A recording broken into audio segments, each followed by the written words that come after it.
Well, hello. Today in the studio, I've got a man with me that's a bit of a legend.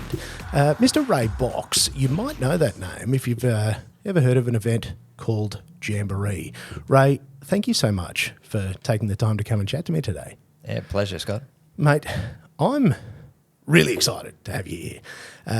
Ray actually got here about an hour and a half ago, and would you believe it, like a good couple of car guys that have never met in person before, we've been talking for an hour and a half, which is oddly how I make most of my friends. So there we go, Ray. This is what happens when car people meet.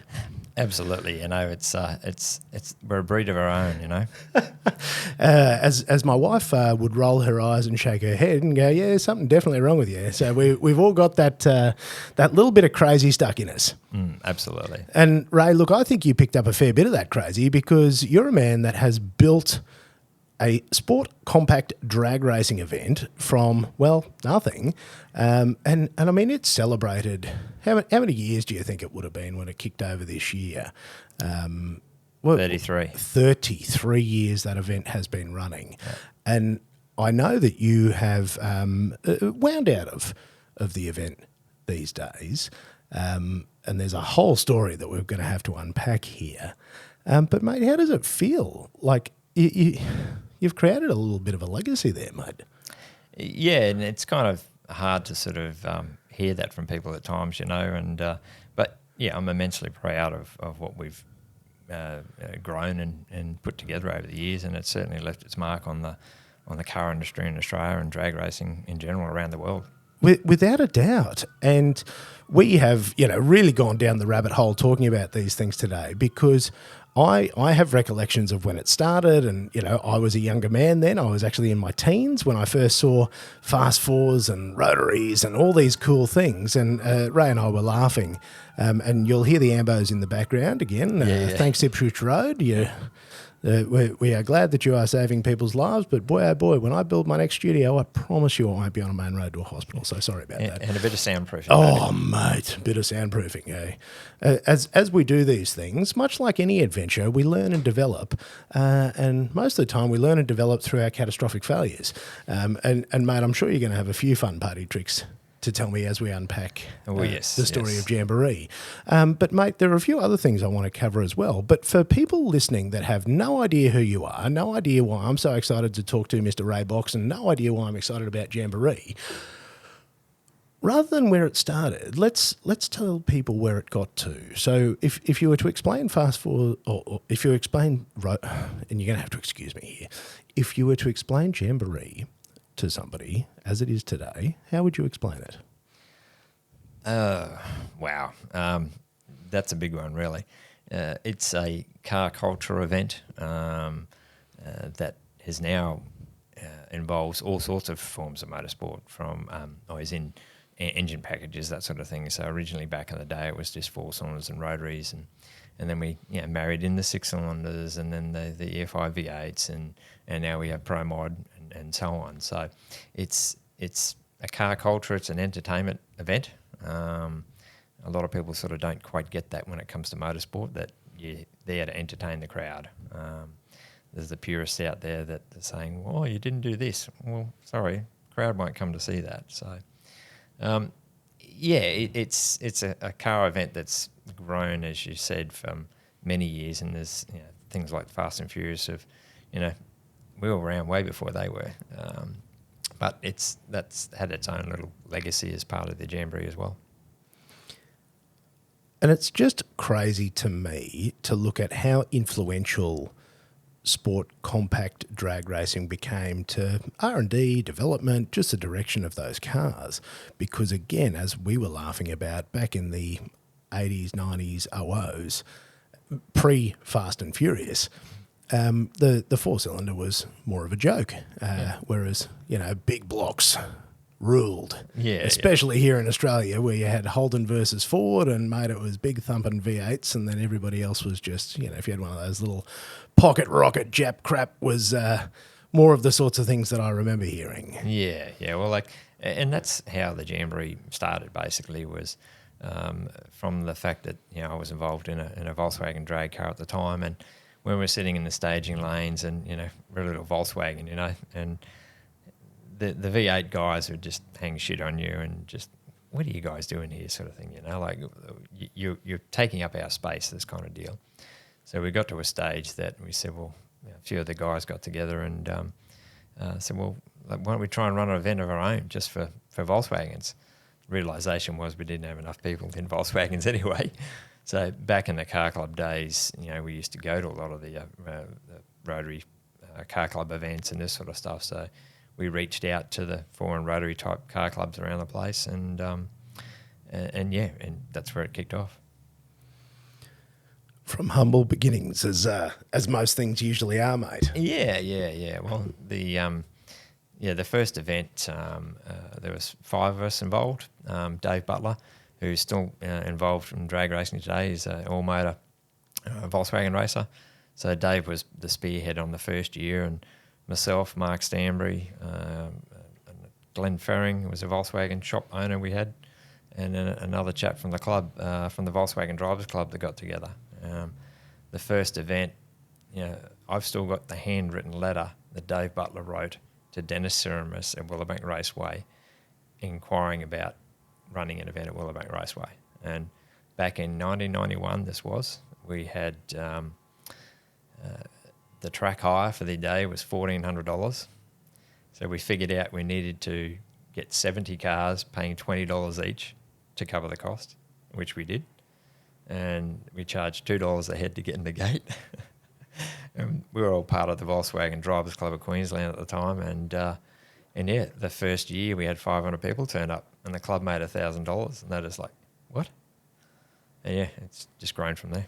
They would have been stoked too. Oh, absolutely. It's hard work raising money. Yeah, absolutely. Like back in the day, you know, we'd do a car wash at the mobile service station. It used to be on the corner of Kessels Road and Mains Road at bloody McGregor. And we'd be there washing cars on a Saturday for the club to raise a few dollars so that we could go and do something.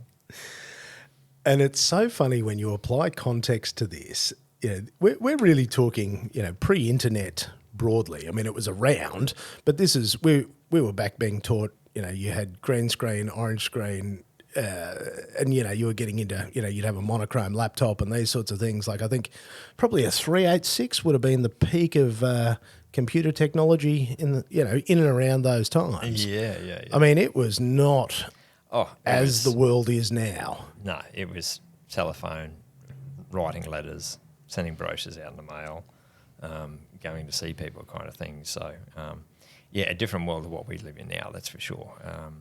You know, databases were a major thing back in the day, and we had quite a good one that we sort of worked with. And, it was... it's pretty surreal to think that far back, actually. It is. And, mate, what I'm going to do is I'm going to take you back even a little bit further before we dive hard into that story. Because as a young fella, you're always sort of southeast Queensland? Yep. Born and raised? Born and raised on the south side of Brisbane. My father had a panel beating spray painting business, mechanical business. So from a young kid, there was always a car in the shed getting worked on, whether... he used to do a lot of work for the police garage back in the day. They used to sort of sub out their repair work and stuff. And so every now and then, you know, he'd end up with two cop cars that were written off and cut and shut them back together. And next thing you know, we had a brand new XA Falcon, you know, sort of back in the XA, XB, XC era kind of thing. From a young fella, was always involved in cars, and then got the Volkswagen bug biting. We went up to Double on a Point with my old man in a 4-wheel drive and met up with a couple of guys on the beach that had Volkswagens that were part of the same friend clique that the old man was involved in. And one of them was a guy called Frank Nucifora, who used to own the Shell service station on Lillian Avenue at Salisbury. And if anyone that's as old as me might remember that, but Frank was on his own, so I rode shotgun for him with the weekend, and got the itch for the Volkswagen, the car scene, and ended up pumping gas at his servo for a number of years. And And what was it about the Volkswagens that spoke to you? Well, here we are with this cool-looking 2-wheel drive. Went anywhere that the 4-wheel drives were going, and places they weren't going. And I just thought, I like that idea, you know. Like it was, and they were affordable too, you know. So I bought my first one when I was 15, and we flat-towed it home from Greenbank, which ironically is where I live now, back to Acacia Ridge. And I swear the thing had no brakes. So my old man and his business partner at the time was in the steering, driving it, being the driver, getting towed sort of thing. And by the time I finished school at 15, I did my junior.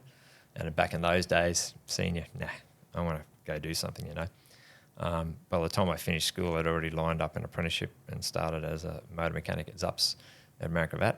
And Christmas, when I turned 15, that Christmas I'd finished school, we spent 4 weeks over in Moreton Island with the family. We used to be a boating family, I guess.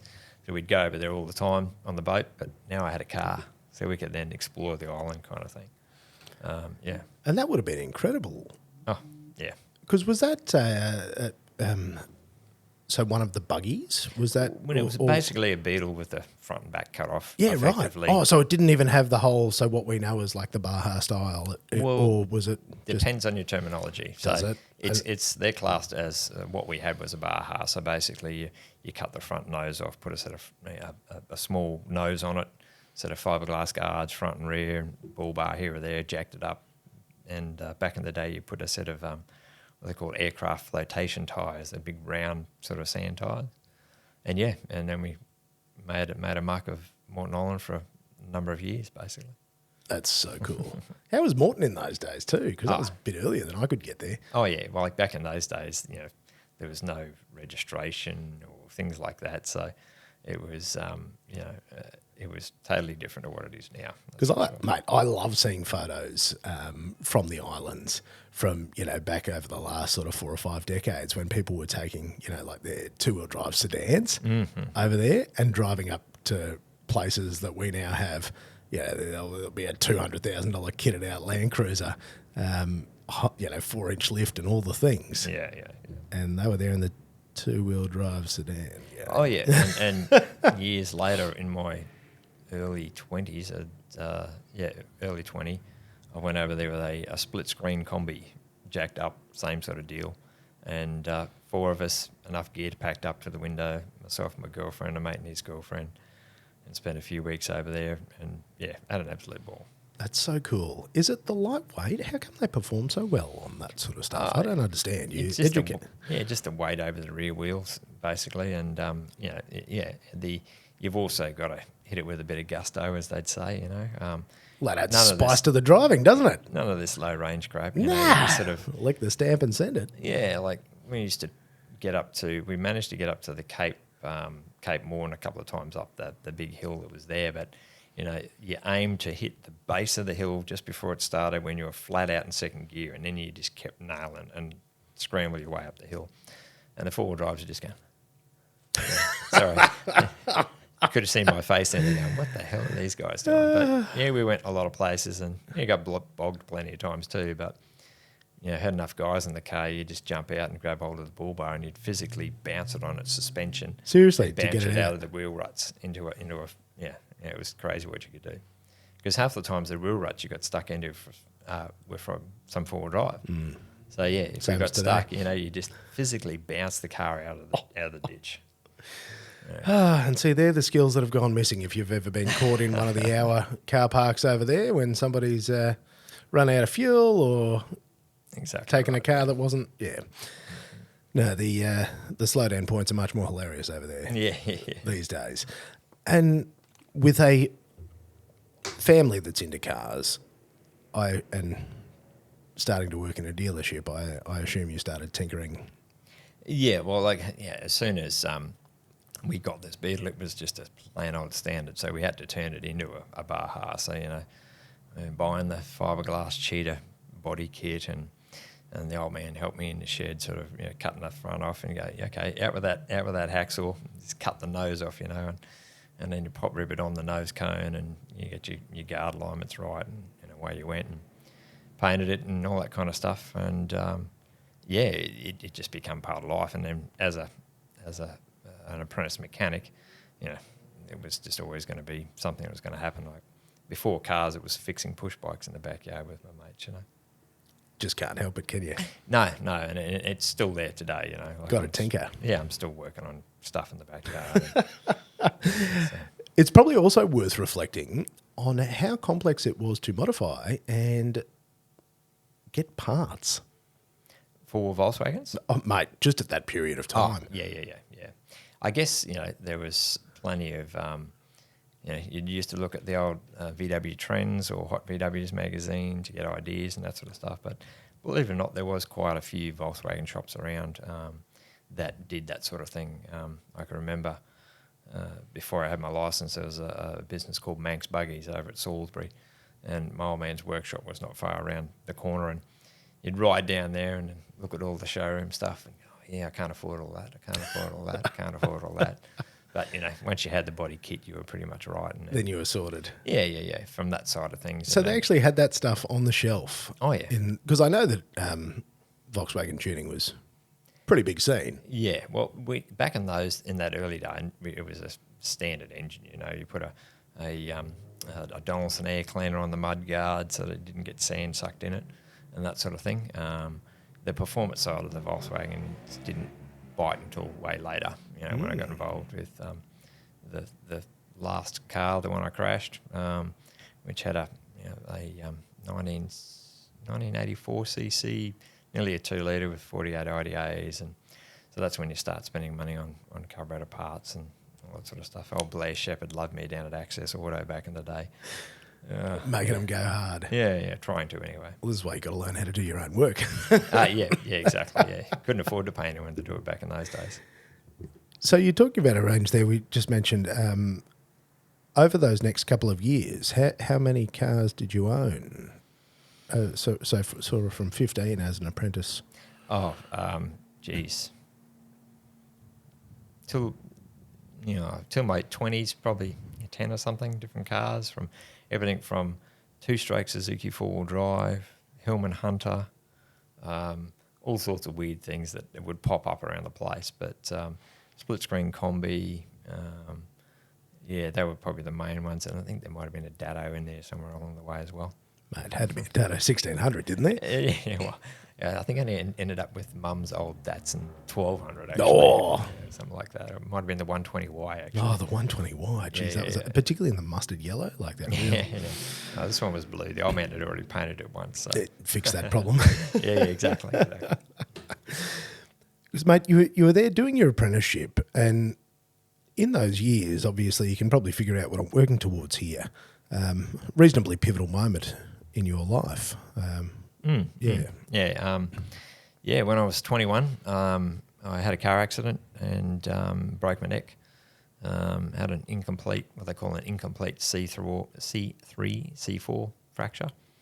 And theoretically, wherever your break is, from there down, you've lost. You're paralysed. And typically, someone that has what they call a complete break or complete damage, C4, all they can do is move their head and shrug their shoulders. That's it. Can't do anything else. And ironically, the guy that was in the bed next to me had the exact same injury, and that's all he could do. Luckily, I got some return and, was able to semi kind of walk out of there, I guess. I've still got fair bit of paralysis down my right side, and directly in line with the brakes, so my shoulders, so I can't actually lift my hands above my head. So it's been a bit of a challenge, but, I'm always up for a challenge. And what year was that, mate? 1987. So 1987 was when you had the accident, and, we were, again, we don't have to go deep into it, but, you were saying that was something that... you're out on a road that you didn't know, and that just it was sort of we were at a friend's Mark's place, and we were heading off to an observation run. And back in the day, on the car club days, used to go out to events and that sort of thing. I don't recall any of the accident. I guess mentally blocked it out, but effectively, Mark, who was with me at the time, just figures that I didn't see a stop sign and T-boned another car. Mark got his left leg broken in 2 places, and I ended up with a fractured neck, and then proceeded to spend 12 weeks in traction, and then 6 months in hospital, and then managed to not quite walk out of there, but got out of there and another 3 months worth of rehab. And yeah. And do you Life. remember, were you conscious when you went into hospital, or do you just sort of remember coming to at some point? Yeah, and being there. Yeah, just coming to at some point. And I think, as you were mentioning before, it's like a way of your brain dealing with trauma that is pretty horrific. So you just sort of switch it off, you know. And so I guess my first recollection was waking up, looking at the ceiling, thinking, what the hell are those things hanging out of my head, you know? Back in those days, spinal injuries were treated with, effectively, for want of a better word, a set of tongs or ice picks screwed into your side of your skull with a weight and a string hanging off the end to provide traction against your skull to hopefully take pressure off where the nerves are to try and help them return. Now, my rough recollection was of the fact of nerve damage is that typically when it's the lack of blood supply to the nerve when the break happens, so their idea is to try and take the weight off it. So, yeah, while I was, and it took, I honestly don't remember the timeline because it's way, way long ago now, but, you know, I could actually move my left leg a bit. And that was, you know, at the time they were hopeful about it, and they originally, you know, said to my then girlfriend at the time, Maxine, that, oh, you know, he's not going to walk again. Like, what? No such thing as a bedside table. It was just bam, straight out. And yeah, it did look pretty shit there for a while. But yeah, from starting to be able to move my leg and my toes and then my left hand, and it sort of it got returned from there, I guess you'd say. So yeah, it was an interesting time in my life, that's for sure. And as a young man at that point in your life, you know, your guns blazing, you're unbreakable and all the things. Mm. And then it's all just come and said, well, not today, buddy. Yeah. It is sort of, you know, I often don't think much back on it, you know, because it's that long ago. And I've kind of always had that attitude that, you know, there's no point going, well, it was me. You just got to do the best of what you can and what you got. And, you know, if I fall over, get stitched up, dust myself off and go again. And, you know, and hence the Jamboree is a testament to that with the number of breakages and things I've had over the years. But yeah, and throughout this time, I must say my then girlfriend Maxine was probably the only reason I'm still here, is because of her love back in the day and continuing now. We got married in 1989. Yeah, we're still together now. She was crazy enough to still hang around, and yeah, love her dearly. Which is bloody beautiful. We did have a little laugh off air that perhaps our wives would be able to swap stories of the ridiculousness of the men that they ended up with. It could be a scary situation. Yeah, and sort of the path they chose, and we're both there going, yeah, whoa. Not sure if either of us want that. No, it could be a yeah. So you know, I put her through a lot, and over the years, and yeah, one with breaking my neck, but then Jamboree. You know, it was so yeah, and 6 months of traction, etc. And when I left hospital, I could manage to stand from a wheelchair to get into the car, and then stand to get out of a car and get into the wheelchair kind of again. And then proceeded to do 3 months worth of rehab back and forth to the hospital, and got more strength in different areas and that sort of stuff, and managed to walk with the fashion. And yeah, it's certainly nowhere what it was, but yeah, and that was 35 odd years ago now. Yeah, lots gone under the bridge since then. So, mate, bloody oath. And I guess the reason I was so interested to talk to you about that, because I find that it's an extraordinary path, and the things that you go through, you know, everybody's life, when you sit down and talk to them and you sort of start peeling back the layers, there's a lot that goes into the person that they become and the things that they do.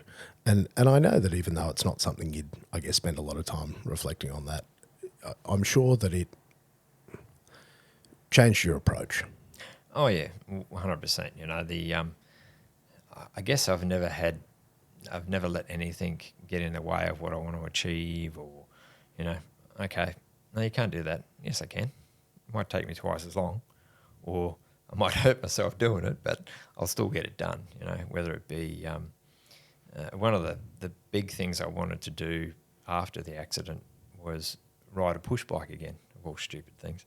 Yeah, he's a guy that's flat out walking and with balance, and I used to ride push bikes as a kid. As soon as cars came along, it sort of took over life, of course. You throw that push bike in the corner and jump in the car. And, back in those days, it probably wasn't unusual to be driving to work at 16 in the old man's car, without him knowing, of course. But, yeah, so I wanted to ride a push bike again. So my father-in-law at the time, my future father-in-law, gave me a hand to make a little bracket to extend the right-hand pedal, the foot pedal, because the problem I have is that with spinal injuries you get a lot of spasms and what they call tone. So you might see someone whose foot bounces. So as soon as I put pressure on the ball of my right foot, it'd just start tremoring and jumping up all over the place. So what we did was we moved that point further forward, and managed to get to ride a bike again. I wasn't very good at stopping. As Maxine would tell you, there's a few crashes here or there, or come into the carport, the crash, and then end up, and next thing you go get stitches put in that. Thanks. Yeah, okay. But yeah, always wanted to, we can do this. And I think there's something about that attitude that, weaves into the path that you've taken. But I also thought it was quite a nice story that you shared with me about your place of employment, because obviously you were an apprentice and working as a mechanic, and you're obviously a trade qualified mechanic as well. But they made space for you. Yeah, it was the service manager at the time, Russell Schull. Again, I haven't spoken to him or seen him in many years. He used to be so he was the service manager, and after the accident and the rehab and that sort of stuff, and I don't know why, I just didn't even. I don't recall how it actually came about, but the discussion happened, or I dropped in to see everybody and say g'day, and sat down and talked to him, and basically he created a position for me called apprentice master.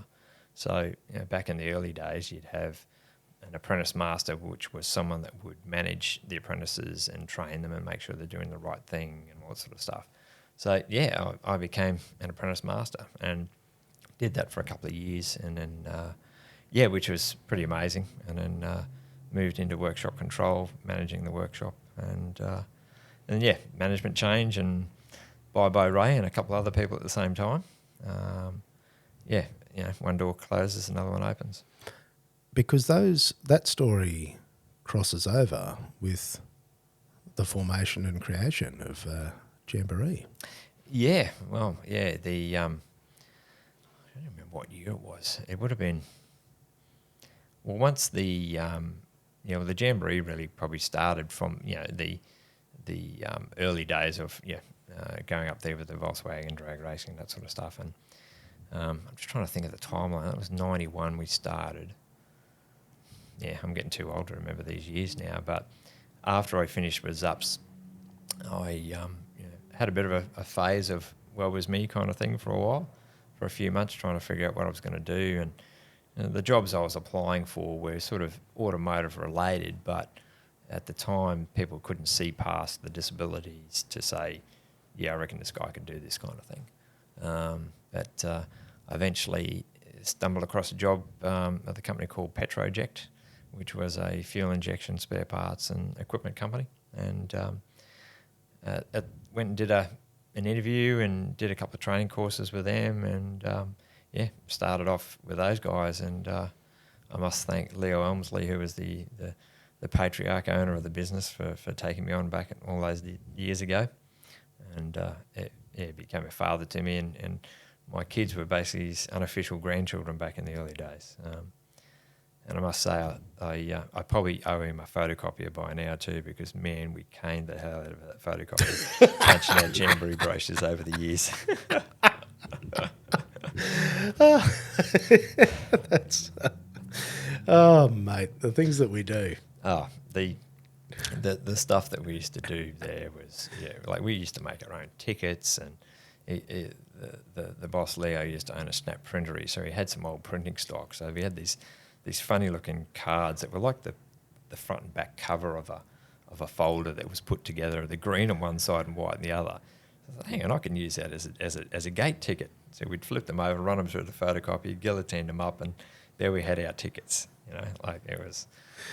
Yeah. That's as grassroots as it gets, mate. Oh, mate, you have no idea. Yeah. And I guess that's the story that I'm really interested in, mate, is how, you and a few fellas just took this idea and went, bugger it, we're just gonna do this. That's something I'm pretty keen to go down that rabbit hole. How long have you got? Mate, much time as you need. Yeah, well, as I mentioned, the first year, Dave Butler was one of the key people that got it going, and I think Dave raced at that first event as well, and he had an oval beetle, and it ran probably 26, 28 seconds or something. Things have changed. He now runs an air-cooled beetle that's like 3 litres with basically an engine he's built from scratch himself, and now runs mid-10s or 1070 sort of thing. But so a lot's changed, and we did it originally for the as part of the VW Volkswagen Drivers Club of Queensland, because they're all VW nuts at the time, and it kicked off because we thought, well, let's see if we can do something for ourselves. We haven't got these V8 knuckleheads hanging shit on us all the time, and it just grew from there. After the first year, I think Mark and I ran it as committee members, if you'd like to say that, for the club for quite a number of years, and then the club decided to go their own separate way, and then we took it on as a business and flourished from there. Because that's probably the moment where I guess it really became a serious commercial enterprise. That time where it separated from the club, and you guys went, because I'd obviously became big enough to be like a bit of a headache, but also potentially a good commercial exercise if you could crack the recipe. Yeah, that's right. Like at the time, the amount of hours we'd spend on it as volunteers for a club, it got to a stage where we said, hey, we just can't do this anymore. And the club basically said back to us, well, you guys have created a monster, we can't do it either. So Mark and I still had full-time jobs, and but we just did this after hours, but with the goal to be rewarded in some way, shape or form at the end of it all. We hooked up with, we spent time posting out letters to people, talking to people on phones. Again, this is all pre-internet stuff, pre-Facebook, Instagram, that sort of thing. And we had a chat with the editor of Fast Forwards and Rotaries magazine back in the day, and then got those guys on board. It was interesting. The event originally was called the Hot Fours VW Hot Fours and Rotaries Jamboree. Well, we were talking to Fast Fours. The name had the name Hot Fours in it. A slight bit of conflict there for anyone who's a car guy and knows about the two different magazines. So then it changed to VW's Fast Fours and Rotaries Jamboree. And then later on, the Volkswagen part got dropped, and it was just the Fast Fours and Rotaries Jamboree, and then the Fast Fours Jamboree, and so on. So we had a great relationship with the magazine back in the day, and did some pretty interesting stuff, from project cars to just even advertising. So part of the deal, they never kicked in any money. It was purely advertising, I guess you'd say. But how often do you go to an event these days where you get handed a program when you come to the gate? It just doesn't happen, And so that was something Jamboree sort of did really well back in the day, and the magazine so what we'd work out is, or they could tell us that the magazines are actually put together in 16-page booklets. So we figured out, okay, if we come up with a way to make the centre 16 pages a Jamboree program, along with some sponsor advertising and paid ads, what they'd do when they produce the magazine, they'd overprint the centre 16 pages, and then we'd have a program that we could hand out to people. So it was a full gloss colour program, and then we got to a stage where we could sort of leverage off that with our sponsors and say, hey, you come on board, we guarantee you to be in the centre 16 pages, going to get you an extra 2, 3, 5, 8,000 copies going out to people, kind of thing. So that was a major milestone for us of advertising, like no one was doing that kind of thing before. And again, at that point in time, and we're sort of probably talking late 90s, 00s, if I'm guessing reasonably correctly. Yep. I was a teenager in the late 90s, and all I did was consume Hot Fours, Fast Fours, all like, mate, those were my Bibles. Yeah, yeah. And prior to the internet, that was how you got your information. 100%. You'd be standing down at the newsagents waiting for the day's stock to come in, and you'd be standing there flicking through magazines. How often do you see that now? You just don't. Mate, you just don't. And they were so treasured as well. I mean, I'd read the print off those. Like, there was no page of a magazine that I wouldn't read the text off it, and then I'd read it another 400 times. Yeah. I'm pretty sure there's still copies sitting around my mum and dad's house now if you look carefully enough. Yeah, I got a room full of them. And that guided that industry, because when I referred to the event before, I was referring to it automatically as Fast Fours and Rotary's Jamboree, because I certainly remember that as the naming sponsor. Yeah, absolutely, yeah. And I guess, the only other event that was around similar to that was the Force and Rotary Nationals that John Beeman used to run back in the day down in Canberra and that sort of stuff. And ironically, I joked with John about this. I've known John for many years. And the actual, I think it was one of the, it was 2000 and, might have been the first or second or maybe third Jamboree poster. We'd actually plagiarised some hand drawings that John had done out of his magazine at some stage, things that you do. It was like a line drawing of a Gemini and a line drawing of a R100 or something like this kind of thing, and that became the artwork on the T-shirt or something or other, So he keeps hitting me up for royalties on that. We'll get to that one day, John. So they're your smart ass jokes where you're ripping his stuff and going, check it out, buddy. Exactly. Yeah, like the first poster was hand drawn, and photocopied. It was crazy. And then some of the other posters we got onto, another Volkswagen friend of ours, Neil Penboss, he somehow had a contact with a TAFE teacher at the Kangaroo Point College of Art or some bloody thing anyway. So we managed to wrangle a deal with them to print the posters, but they then use it as a project for their students. So, it's about thinking outside the box and how you're going to do things. Mate, that's as grassroots hustle as I have heard in a long time. Like, some of these things that you were doing to make it work are pretty unreal, mate. Hey, yeah, it's what you had to do. You just sort of, you didn't have the money just to slip down the road to the printer. So you come up with creative ways of doing things. And yeah, like we were back in the day where we got to a stage where we started doing direct mail.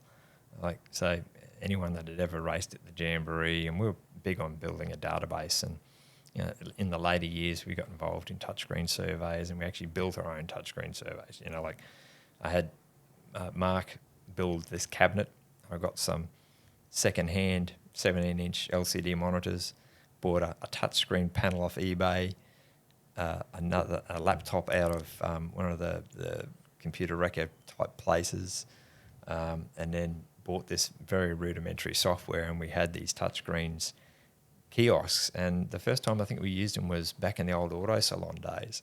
We used to go to the auto salon and do a bit of PR for the event. And so we were gathering data, phone numbers, email addresses. And back in those days, it was probably more postal addresses. So we used to do a lot of direct mailing out to people to tell them what was happening in the next year's event and all that kind of thing as well. Makes it hard when you think people think it's a lot of work to post stuff on the internet to tell people about their event and how hard it is to get it in front of people. You would laugh at such commentary, I would assume. Oh, 100%. It's yeah, mate, I don't think you quite know what hard is. No, like rocking up to the post office with a boot full of mail trays where you just posted off 4,000 odd envelopes and they just might have a DL brochure in there or something like that. And even to the workshop side of things, when we did the posters, we'd send out directly to the workshops and say, hey, quick letter of introductions, this is who we are. We're a car club running this event. We'd really love your support if you could put a poster up in your window. So we'd be asking them old school way. And yeah, now you just don't see that stuff anymore. No, you're not. Yeah, now you just make an event and flick it out, and Yeah. You just think if it doesn't go too well, oh, geez, that didn't work. Well, Yeah. all you did is put it on Facebook, you know. yeah, should have boosted that. Yeah. Should have boosted that post. Oh, I really could have made that go better. That is hard graft, my friend. That is hard graft. Because did you find that it was profitable early on, or was that something that you really had to work at to make it at least? I guess it really depends what you class profitable as. You're talking For it to be your main game, how did that go? Yeah, eventually it did get to that stage, but it could, you'd have a great year, and then you'd have a shit year, then have another shit year, and a great year, and a great year, and then a shit year. And the shit years only came about due to weather. So, touch wood, the Jamborees hasn't. Well, it's probably not true. It has had its fair share of rained out events over the years, and it really depends. It costs hundreds of thousands of dollars now to run that event. It's just astronomical, the costs that go into it. And but yeah, it in the early 2000s, probably the 06-ish, mid 2000s, it was riding high, and it did make some good money. But, we put a lot of money back into it as well. And when you say make good money, did it pay for the hours and hours and hours that we all spent into it? I don't know, but we didn't do it for the money. We did it because we loved it, It eventually became a job and income, and it had to work. And that then brought about copious amounts and stupid hours and things that you do to keep a business running and keep food on the table. Full-blown chaos. Oh, yeah. Yeah.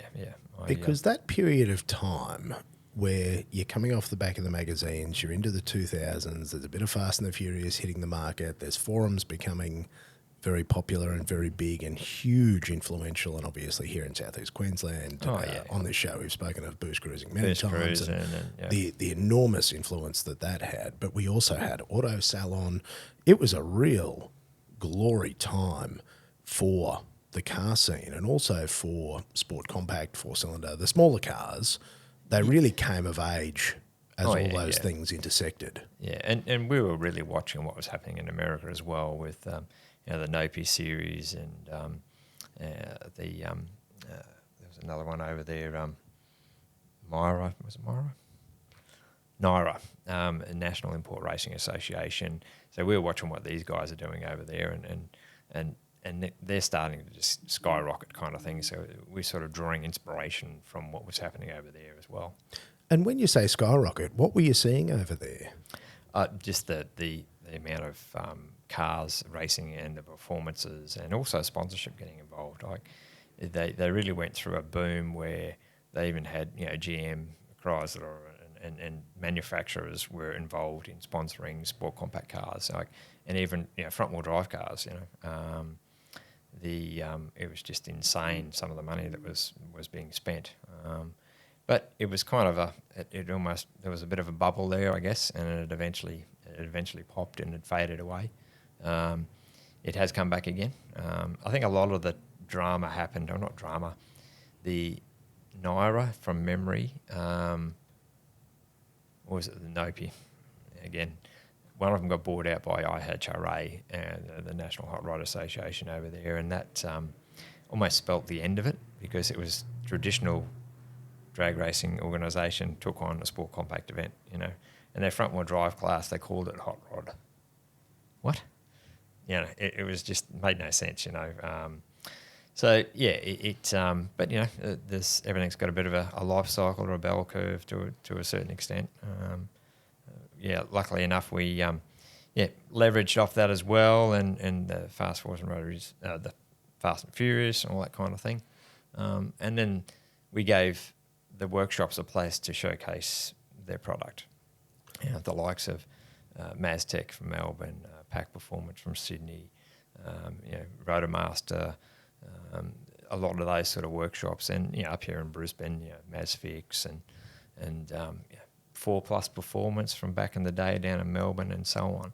And we're certainly immensely proud of what that's done there. And a lot of those businesses, I like to think wouldn't be where they are, or wouldn't be to the level they are now without the Jamboree, because it had to be a win-win thing. So if you can get the people there, but if you're not getting the sponsorship support, like, it's just not going to go anywhere.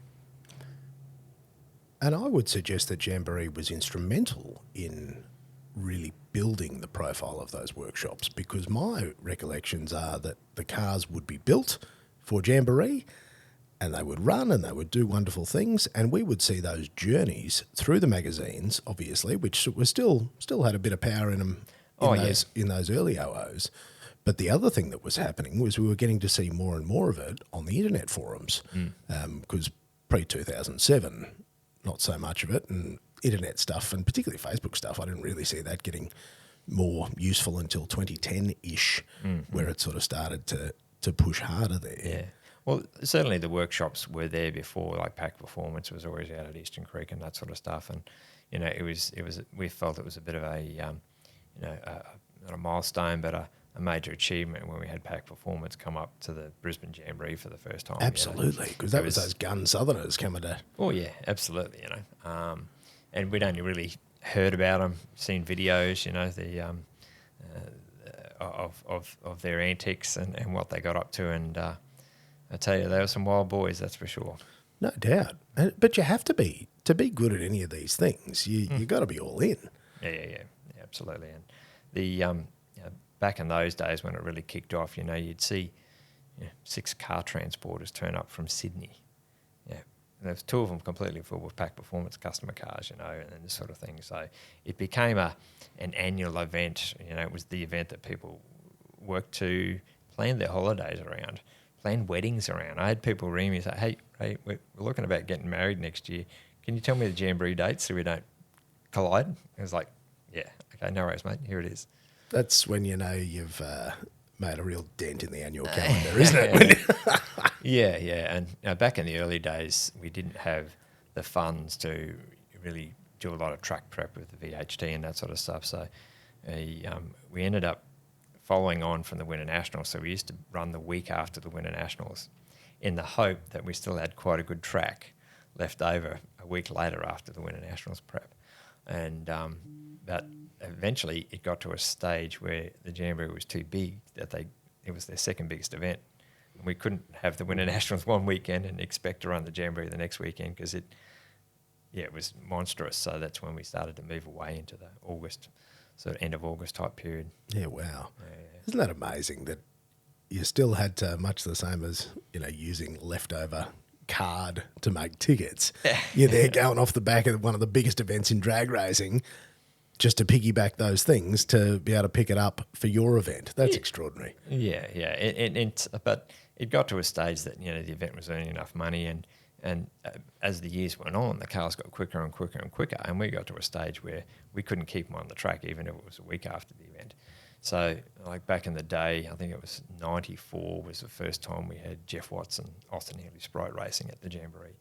And I only remember the exact year because we had his car on a T-shirt that year, and I think I've still got one at home. But, that was probably back then it was a 9-second car, I guess, but maybe it was an 8, I can't remember. But watching Jeff trying to get down that track and he just couldn't put the power to the ground. So it was after that point that we really had to start investing in traction compound and track prep because the cars were getting quicker and it was getting more dangerous and that sort of thing. And I think Jeff said, Ray, I'm not coming back unless you prep that track. Because that was a hell of a time as well for performance. As the turbocharger technology got better, we had a little bit more engine management. There were a few other things happening where as 4-cylinder cars started breaking into 10 seconds and more of them started getting 9s, 8s, and I remember, and then when 7s and 6s and things happened. Mm-hmm. I mean, and that was probably my period where I was also sort of in and around that scene as well. And I just remember the sheer insanity of some of the things going on and what was going on with 2J development.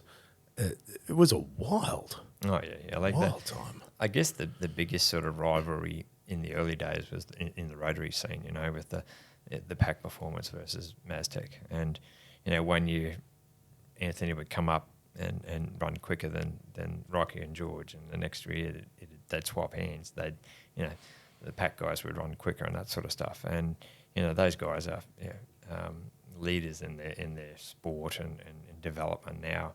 You've only got to look at pack performance to see the enormous business they've got these days. But and it's a family business too. It's and it's been that way since day one.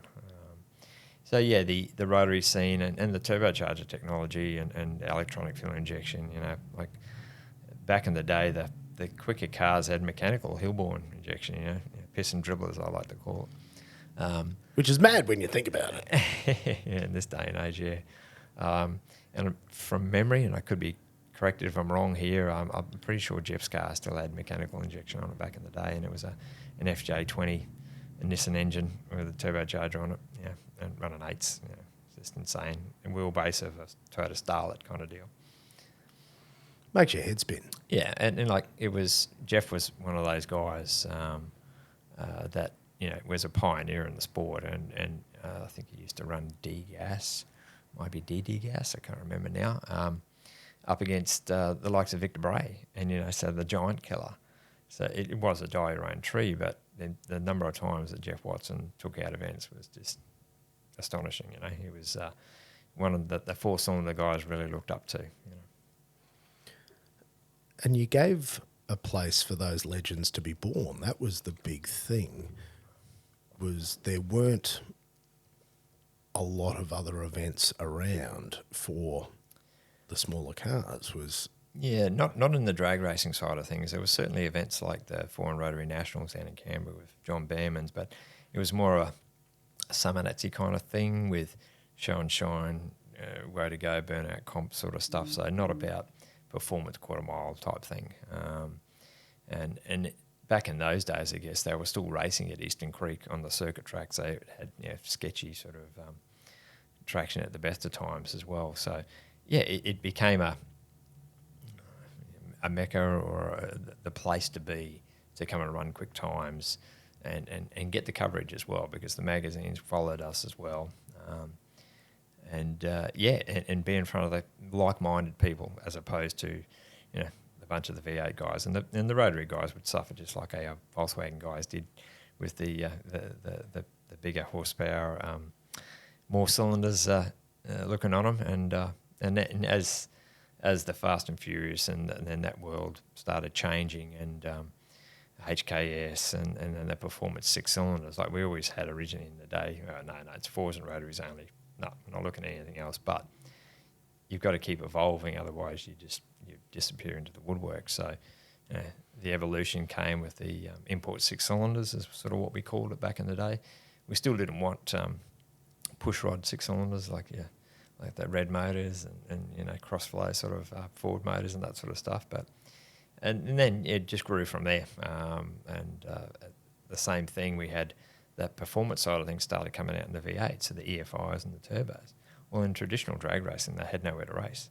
There was no classes. They'd have to run in super sedan. And some of these cars were as quick as some of the door slammers back in the day, the early ones. And so, and then it grew into import V8s. And then from there, again, it blew into Pro Mod, basically. So it's a combination of all of them together. And the purists out there would say, the worst thing you ever did was bring V8s in. The worst thing you ever did was bring 6 cylinders in. But the event had to evolve. Otherwise, it wouldn't be where it is today. I keep saying to people, back when we first started, there was no other events. There was no drifting. You couldn't afford to buy a jet ski.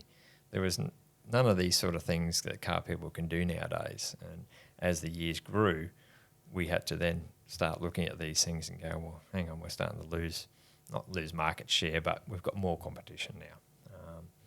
And as I mentioned off air before, the first time we went to Sydney in 2004, we went down there thinking, hang on, we're in Queensland, we're going to Sydney and it's got 3 times the population. This is going to be a killer. But we didn't realise that also that means that there's 3 times as many more things for people to do down there. So Sydney took a while to grow as well. We thought we'd go down there and first event we'd run a 2-day event. Well, that was a bit of a mistake. But so we pulled it back and reined it in, and yeah, it's still holding its own now as well, which is good. So. You gave a place for, I guess, events and people that were outliers as well. And I think that that's really important. And you can sort of see that as these new categories emerged and became a thing, you kept making space for them. Yeah, it's we try to evolve, the classes and everything else, and not just the drag racing, because we didn't just want drag race enthusiasts to come to the event. We wanted people that were into show cars and sound offs, and we wanted to bring in the whole culture, car culture, I guess you'd say. So we sort of tried to focus a lot also on what was happening off the track to give, again, a more diverse event to draw in more people. And you might get a car show guy that comes in and goes, holy shit, I'm going to give this drag racing a go. And next thing you know, you've got them interested in that side of things. And vice versa, it can happen the other way. But I don't know too many people that go from drag racing to show cars. But it certainly evolved over the year on that end. And the people that were getting involved, the want of a better word, the Western Sydney side of things, there's a lot of multicultural down there. And some of the racetracks had no idea how to deal with the multicultural fans or racers as well, because they're lovely people in most cases, but they're a different breed. They're enthusiastic and the way they do things. So that was something that the sport and the industry and drag racing in general had to work out how to embrace, because that was the future. And you can see it in how the Jamboree grew to probably the second biggest event at Wollongong Raceway outside of the Winter Nationals. Because what sort of attendances would you see at Jamboree? And even going back to sort of those peak times, I mean, from 95, 05, 2015, what sort of... Yeah, it's probably our biggest year would have been 06, and that was the first year we had the Puerto Ricans out. So we bought 3 cars over from Puerto Rico. I remember that. Yeah. It was a crazy event. And, I think we got close to, it was around 12,000 people to a one-day event sort of thing. So it was huge. It fluctuates depending on what's happening around. And as I mentioned, nowadays, compared to 20 years ago, now the automotive calendar is absolutely so chock-a-block. There's so many events. There's drifting, there's roll racing, there's all these other things. So the event's got to compete with those people, with those other type of events to, show people why they should come to the Jamboree. Because when did you have to start making decisions to make it more of an entertainment destination rather than just something for drag racers? When do you really remember that having to shift? Yeah, it was probably in the early 2000s, I guess, when it got to a stage that, at the time, I think traditional drag racing didn't look at it that way. We always sort of went off on a bit of a different tangent, and to this day, Colin and Kelly are certainly, they've gone that next level when it comes to atmosphere and features and to bring more and more people into it, so that it is an entertainment thing. You could walk around there and be entertained and not even look at what's happening on the drag strip. So yeah, I guess it probably was around that time. But Auto Salon also had a fair bit of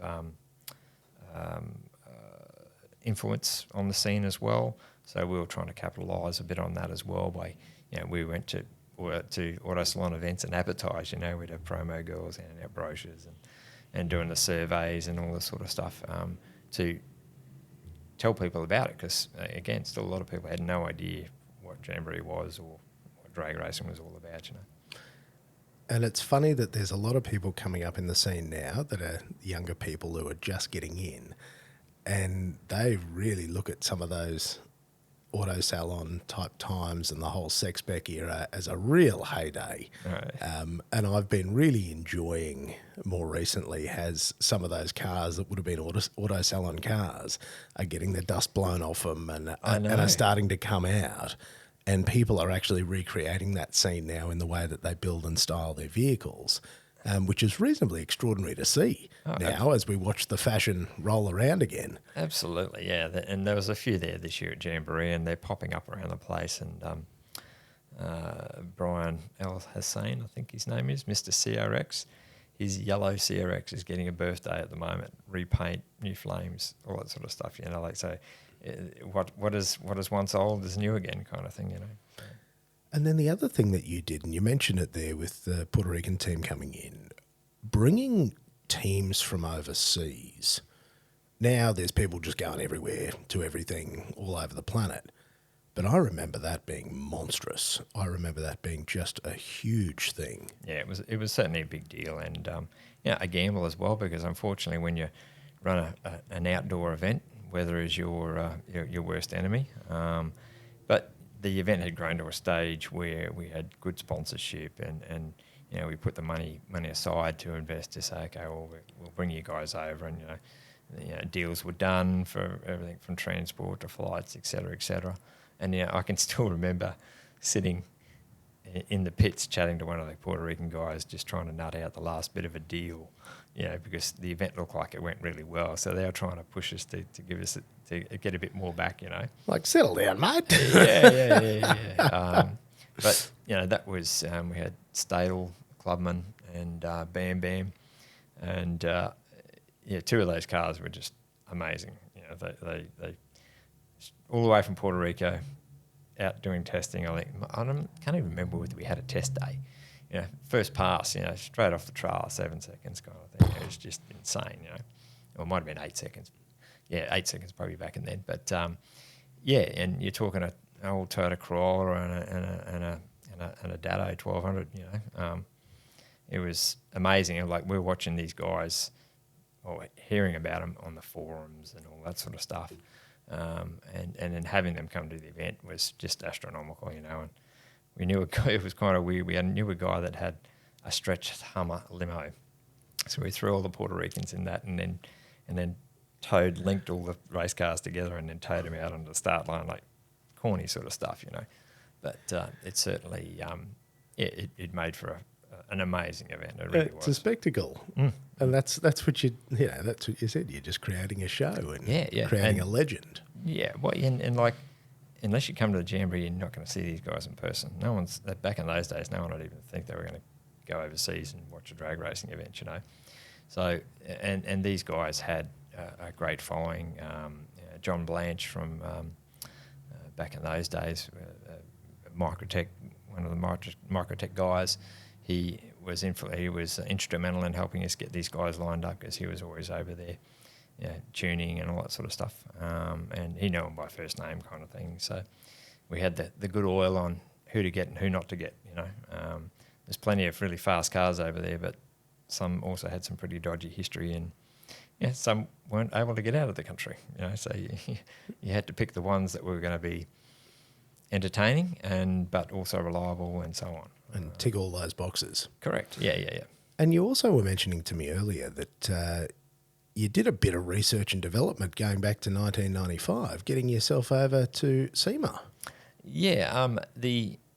Back when I was with automotive, with Petroject, which then became Automotive Service Solutions, I was the spare parts guy, and then got into spare parts management, and then we were always looking at importing new parts and that sort of stuff. So basically, I leveraged off that to go to the SEMA show, but at the same time added an extra week on it to go do some drag racing and catch up with some of the VW friends and that sort of stuff I had over there. And had an amazing experience with the Berg family, with back when Gene was alive, and hung out at the workshop, dynoed an engine before the race day, chucked it in a trailer, drove from LA to Phoenix in an ex U-Haul truck, or it might have been a UPS truck. I can't remember what it was, but Gary Berg and I driving across.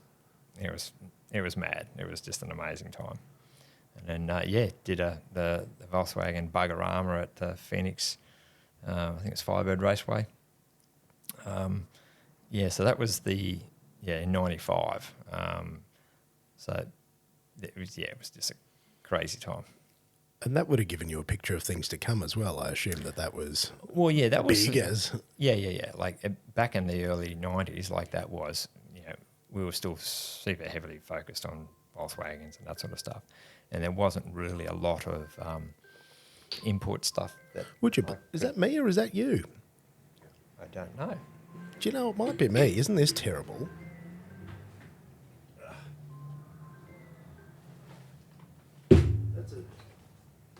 Damn, the interviewee hasn't even put his phone on silent. That's as unprofessional as I've ever been, as I did not put my phone on silent, so I apologise. So yeah, back in that early '90s, we probably weren't overly aware of a lot of what was happening in America. No way. Back in 2000, I went back to SEMA again, and again, same idea in mind, doing work, but then also doing play at the same time. And then I hooked up with the Sport Compact Drag Racing. I think it was part of NHRA back in those days. My mind's... I really can't remember the name of the organisation, but we raced at Pomona, and it was that was my first real induction into sport compact in America kind of thing, and it just really opened my eyes. We'd sort of learned about it before with magazines and that sort of stuff, but it was just a killer event. But yeah, and meeting some of the racers and over the years, it was just insane. And what made it stand out? The event itself, or yeah, the event itself. Well, it was sport compact. There was not a V8 in sight, and it was purely run. They had their own series running around the country, and I got to meet the organisers and that sort of stuff, and a lot of the racers. I had a friend that became a friend, Jay Cantor, a photographer from America. Used to photograph Turbo magazine and some of these magazines aren't even in existence anymore. And he introduced us to a bunch of racers and people over the years. Nelson Hoyos was one of the first front-wheel drive guys to. I think he might have been the first to run an 8 maybe, or maybe that was Steph Papadakis. I don't know. But anyway, meeting those sort of guys as well, Steph, and they gave us all the time in the world actually to chat about stuff. So it was amazing. Because they were really ahead of the curve. Oh yeah, with a lot of these things, weren't they? And I remember that continued to sort of filter down over the years with some of because again, the size of their population, they can run a few things at a slightly larger scale than we can here in Oz. Yeah, and like I'd also go over there to look and learn. Simple as that. If you want to get bigger, you look at the bigger players and then take ideas and say, yeah, I like that, but I reckon I'll tweak it this way to make it suit our marketplace, because we've got a totally different car park as well. And often people say that we're quite a few years behind the Americans when it comes to cars and that sort of stuff. I don't think that's as much the case anymore. Back in those days, it probably was. But we learnt a huge amount from being over there. Time of my life, and walking away with doing stupid things like being a car guy, getting banners off the side of the track and to take home as souvenirs. And I've still got, I think, Hot Tuner's bloody banner hanging up in my shed, that I got from back in 2000. Those are precisely the things that we do. I remember pulling one down when I first went over to Formula Drift in Southeast Asia, and it was far too big for me to take home, but I gifted it to the lovely man who was hosting us at his workshop. Nice. And I remember seeing it up there when we went back at a later point in time. Yeah, no, that was a pretty crazy event, and I think that year I also did a Naira event up at Palmdale Raceway, I think it was, a little 8-mile track sort of event. Again, the purists out there will probably correct me, but I'll just blame too many head knocks for not remembering the exact names and that. But this racetrack, I think it was Palmdale, and right next to it was a quarry. And like dirt and dust, and the amount of shit that would end up on the racetrack, and the number of cars that we saw doing complete 360s half track, because no matter how good your track prep was, and I think at the other end of the racetrack, the next block down was motocross stuff as well, so there was dirt everywhere, and they had cracks in the staging lanes. You could almost lose a small child down, kind of thing. So, we were pretty lucky with the track we had here in Brisbane at Willowbank Raceway. Absolutely. Yeah. That's not the sort of circumstances you want to be letting rip on. That's no, it was thankfully they were all motor cars, so they weren't probably as fast, at that time. But it was still pretty scary stuff. So. And towards the end of the OOs, obviously we saw a lot of the planet fall off a cliff. 2007, 2008, global financial crisis, tanked just about everything. Mm-hmm. That was the first big kick in the teeth I felt as a working person, because I had been, a little bit more adulting up to that point.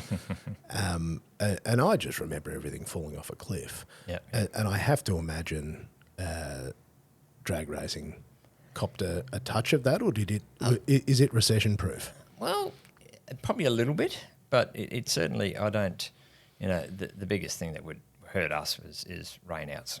Simple as that, and to a stage where, you've got sponsorship and races have paid the money, you've spent all the money on advertising and all the other things that come into it, and then it rains. And then, okay, we're waiting another 12 months now before we can do something. So that kills you even worse than and economic climate. Oh, yeah. And wow. At times we often tried to have a rain date. Back when it was a one-day event, we'd sort of push it to the Monday. And as it got bigger, it was its own, it was a monster, so we would often say, okay, well, we've got another scheduled date a month later, kind of thing. But the rescheduled event's never as big as what the other one would have been, because people that would travel to the event, they can only afford to do it once a year. People that took holidays, they're already back at work. But, so our goal was out of a rerun event to at least try and break even, so that, we could live to fight another day. And some of those years where you were rained out, how the hell do you get up and go again? Is it just the enormous hole in your bank account? Yeah, I guess, I think it was 07, we got rained out, and it was a week later, I was jumping on a plane to go on a holiday. Already paid everything. Then no money in the bank.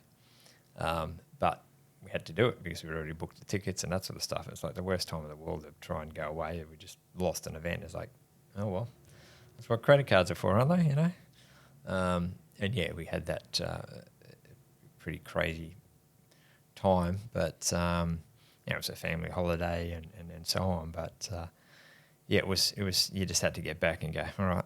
I think at that time, I was trying to remember the years, because there was a period there where, I did the Jamboree full time, and then there was other times where I was part-time working, doing, contract work and that sort of stuff, and the Jamboree happened on the side. So oftentimes if it was that bad, well, you'd have to go and try and find a bit of work somewhere to supplement the income, kind of thing.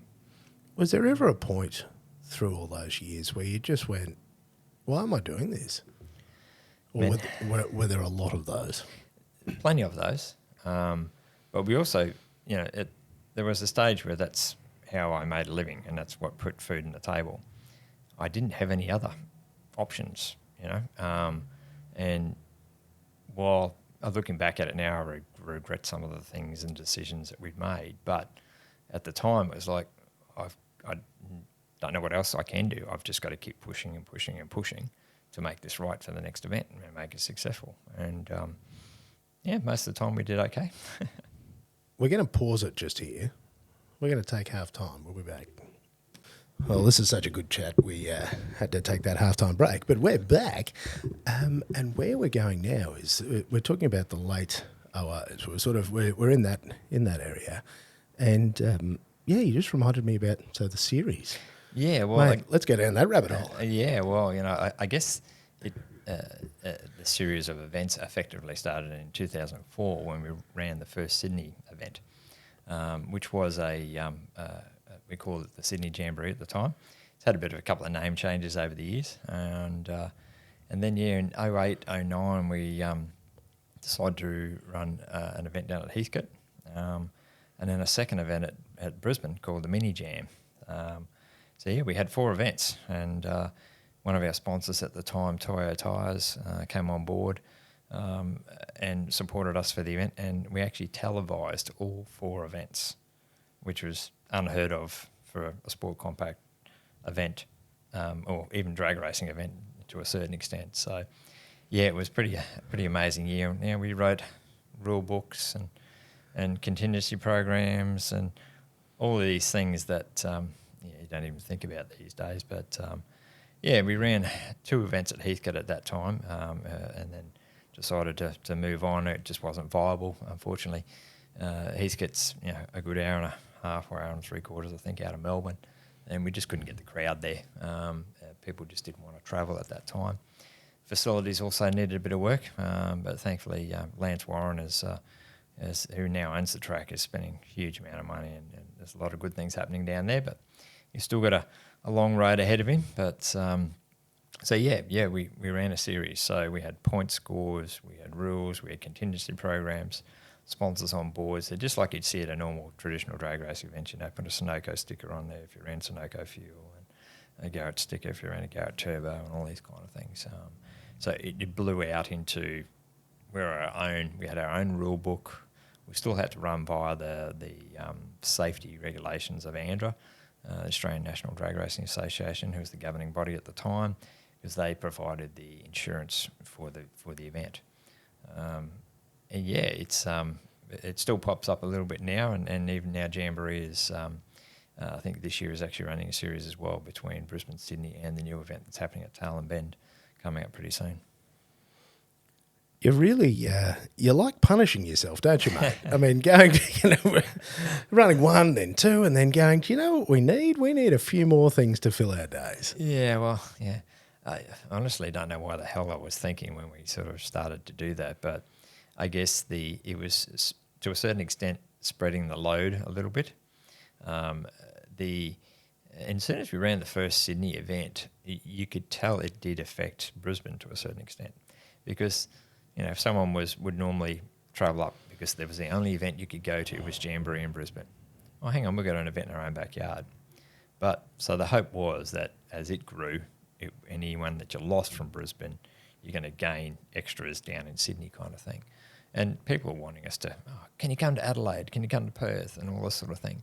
But yeah, there's only so many weekends in a year, and only so much fuel in the tank, and I ran very low on many of occasions. So, but it was pretty amazing to physically, to televise each event that we had, and Mark and I would sit in the cutting room, sort of with Nathan Prendergast, I think it was back in the day, Ignition Productions and editing, and we'd have Chris Diggles, one of our commentators, down, and Adrian Hodgson on the mic, so we'd be voicing over all the videos before it then went to TV and that sort of stuff. So, and whose wild idea was that? I don't know. Probably mine. I don't know. Good chance. Yeah, but Ray'd come up with the ideas, and then Mark would go, "Really? You want to do that?" But no, Mark was an amazing supporter while he was with us in the Jamboree, and I ended up buying him out.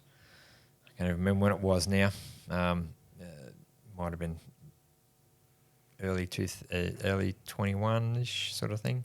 No, early teens, is that what you call it? Yeah, I think so. 2010-ish, something, 11, something like that. But yeah, Mark was my best friend, still is. He was the guy that was in the passenger seat when I crashed my car and broke my neck and broke his leg in 2 places. He was the best man at my wedding. We've done a lot together, and probably some things we don't want to talk about. They're the good ones. And exactly. And his 60th birthday is coming up this weekend, so that's going to be interesting. Yeah, I know. Oh, mate, that'll be a cracker. Should be interesting. Yeah. So yeah, we with the Toyo sponsorship, it was, you can imagine, enough it was a big deal at the time to be able to have the funds to cover that. It didn't happen a second time. I think Toyo had some changes management wise and et cetera, and when you just move on, simple as that.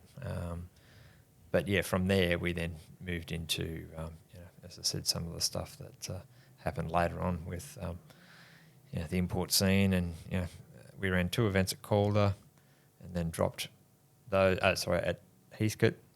We've also run 2 events at Calder, and then decided not to go back again, mainly just due to track conditions and what have you. Calder was a whole new ball game again because we were trying to run drifting as well, because as again part of the evolution of the event was, oh well, let's see what we can do with this drifting stuff. Let's bring them in. Let's bring that audience into the Jamboree. And up at Willowbank down near the scrutineering lanes, there was a decent sized bit of bitumen, and we did quite a lot of. We didn't quite go down the line of drift competition, but we did drift displays with the guys from the Hawkins, and I can see his face now. I think it might have been Formula Drift guys. Formula Drift? No. Can't remember his name now. Anyway, Hawkins will kick me in the arse next time he sees me. Oh, Andrew. Yeah, dust up. Yeah. So, we had those guys come along, and basically they had a series going at the time. Australia Drift? Yeah, the Drift Australia was the first one. Yeah. So, and the guy that ran that is in WA. And my memory can't help you there either. I wasn't quite into the drift world until the late 00s, just after Drift Australia had ceased to exist. Todd Wilkinson. There you go. Yeah. Knew it was there somewhere. So so we did a deal with those guys to come along and put on a show, and we did the first one down at Sydney Dragway as well, and that was pretty astronomical. I think it was the first time we ever seen some drone footage from our own event, and it was just, we had half the pits cordoned off to do this drift demos and that sort of stuff. And again, it's about diversification and trying to keep the audience entertained. Is what it was all about. And showing some different things, because that Drift Australia time, you had your Team Peer, and there was some, Bo Yates, there were some very well presented cars. Oh yeah. And real good looking stuff. That was peak in the drifting world here in Australia, and then that fell off a cliff. Well, exactly. Yeah. It's and again, it's everything seems to have its life cycle. Jamboree's been able to keep going due to trying to always look forward to what is the next big thing, or what we've got to do. To keep it relevant to what the punters are or what they want. It seems so surreal thinking it's 35 odd years ago, 33 years. 33, yeah. Yeah, it's because we always used to have this. 1991 was J1, 92 was J2, and then we worked our way along. So, we always had this crazy idea with thinking about the J's. We had trophies, the trophies that we would come up with some, like, not that we didn't have enough to do, but we'd then say, oh, let's get some special trophies made that no one's ever seen before, whether it be, I did a deal with Nick Cooper from Turbo Smart, because he had a bunch of seconds of blow-off valves, and actually we had blow-off valves as trophies, and then we've had fake nitrous bottles, so we ended up, and that was another one of those crazy ideas, that it ended up being a blue anodised drink bottle. Oh, hang on, that looks like a miniature NOS bottle. What if we put a nice little chrome tap? So we end up with the typical tap that you have on your toilet to turn the water off, nice chrome tap, took the knob off, had to talk to the boys at Speedflow and got some blue anodised knobs to replace, a bit of braided hose to come out the hole, and we thought, hang on, that looks shit. So then we got some chrome tapered doorknobs, drilled a hole through that, and then poked the braided hose through, and then connected it on so it looked like it was a proper fitting, and it mounted to a piece of checker plate. And then Lex Cowley, who sadly is no longer with us, he was the designer behind that and made a label that almost looked like a NOS bottle. So there's some, and we had LED lit up trophies at one stage where we sat there and, back in the old days where LEDs inside cabs and that sort of stuff were a big thing. Plug them in your cigarette lighter. So we got these little things, and we actually had a Perspex Jamboree logo engraved, and then in a piece of housing slid in a little LED tube with a socket and a plug and soldering and crimping, and anyway, yeah. Every direction you go, mate, you're making this harder for yourself. It's just the best. Yeah, there was many a fun time with friends from down the road, and we're sitting in the lounge room on the floor assembling trophies. Kelly's well aware of what that's like because they still do it now, but not to that extent. It's they're still prepping that sort of stuff for sure. But they've got a billet J now. They upgraded from our cast aluminium Js, and we decided we wanted to use the running riding J as a bit of a symbol, and I went down and saw a propeller manufacturing company that does sand casting. So they sand cast propellers and rudders for boats and stuff. And they made us a mould, and then for years we were doing the running riding J's, and we'd get them sand cast ourselves, take them off to the polisher, get them polished, go to the trophy shop, get the bases done. That was the easy time. We didn't have to put anything together. So for the people that have those in their cabinet, just so you've got an understanding of what went into creating those. You didn't just go down the trophy shop, did you? No. There's some. I've got Mark and I back in the day. After every event, we made sure we had one each, as a bit of a memento kind of thing. So it's on that man cave list to put a big shelf up there to put the trophies on. But we'll get there. Did you keep little mementos from all the different events over the years? Yeah, I've probably got way too much shit that I shouldn't have. It's taken up room in the study. And I've got everything from those programs you were talking about, from back in the day. Trophies, posters, T-shirts, stuff that, it's there's a lot of things that are still kicking around the place, I think some of that needs to be digitised, mate. There'd be an early decade that a lot of people haven't seen. Yeah. Well, like the posters, we were working on something for that, and we were planning on doing a 30 years of Jamboree, and I think that was the 30th year. It just got washed out, and there was all sorts of other things going on at the time, so it never actually eventuated. But it'll make an appearance again, I'm sure. Oh, mate, I'm confident they will. But what an archive. Now, you've mentioned there that Jamboree is obviously transitioning. You've had partners that have come in, spent some time, moved on. We're probably getting towards the end of your tether running the show here. Yeah. In the 2010 onwards kind of thing, one of our sponsors, one of our racers, Colin Wilshire, was getting involved in the event, and he, a very smart businessman, and was racing. I think the first event he raced was his. It's one of those all-wheel drive Mitsubishi van things. What